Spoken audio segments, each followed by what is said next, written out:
Here's our classic and beautiful y equals sine x function. You can see it's going 0, max, 0, min, 0, and it continues on forever and ever in both directions. Its domain is unlimited. If I want to come up with an inverse function for this particular graph, I can see right away that it's not a one-to-one function. In fact, it fails the horizontal line test magnificently in that we have infinite points of intersection with this horizontal line. So although it's a function, it passes the vertical line test. It's not a one-to-one function. So similar to what we did with the y equals x squared function, we have to limit the domain of this function.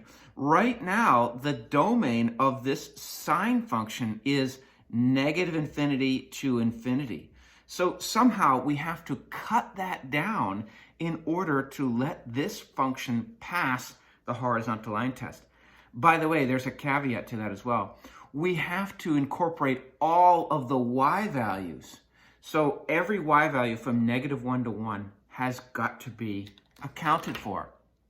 And by convention, the way we do that is we restrict the domain from -pi/2, which is right here, to pi/2. So here is our point pi/2, 1. So we have the maximum y value. And here is -pi/2, -1. So we have all of the y values from -1 to 1.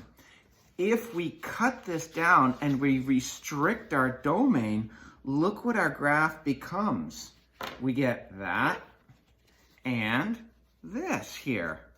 If I erase the rest of this. And so now you can see that it's still a function. It passes the vertical line test. And now it passes the horizontal line test as well. We've created a one-to-one function by limiting the domain not from negative infinity to infinity, but rather from -pi/2 to pi/2. And because we can include the endpoints, we're going to sharpen these brackets up. That shows us we can have this point and we can have that point. I've recreated here this domain restricted sine function. And again, we're restricting this domain from -pi/2 to pi/2 inclusive. And here it is. It goes through these points, -pi/2, -1, 0, 0, and pi/2, 1.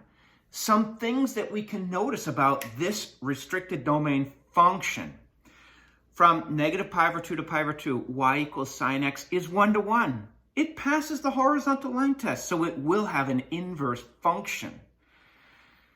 From -pi/2 to pi/2, y equals sine x is increasing, which means as x increases, y increases. The graph is going up, up, up.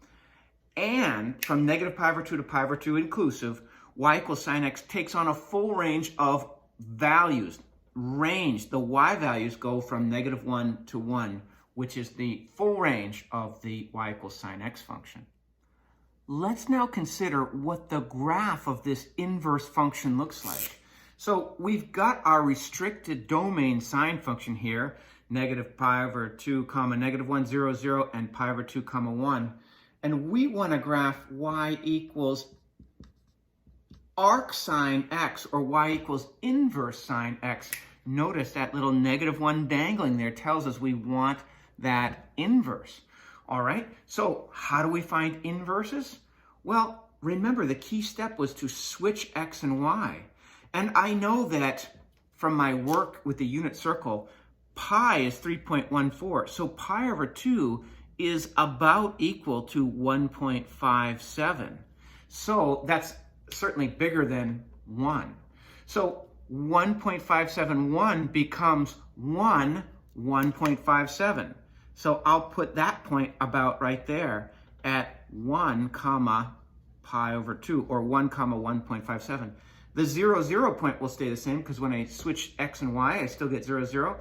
And -1.57, -1 becomes -1, negative 1.57, or I could simply write, of course, negative 1 comma negative pi over 2, which is exact. 1.57 is about the equivalent. And so if I'm going to hit this point as well, of course, my graph is going to look like this. And notice that we get the 3 points because this will stay 0, 0.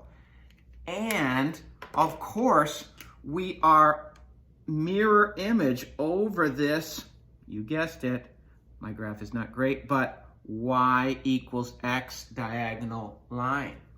Now my question is, would you recognize this curve? Looks almost like the y equals x cubed curve as inverse sine graph, the inverse sine graph. By the way, here's a look at those points at the bottom. Sorry that got cut off. You can see now the full graph in all of its glory.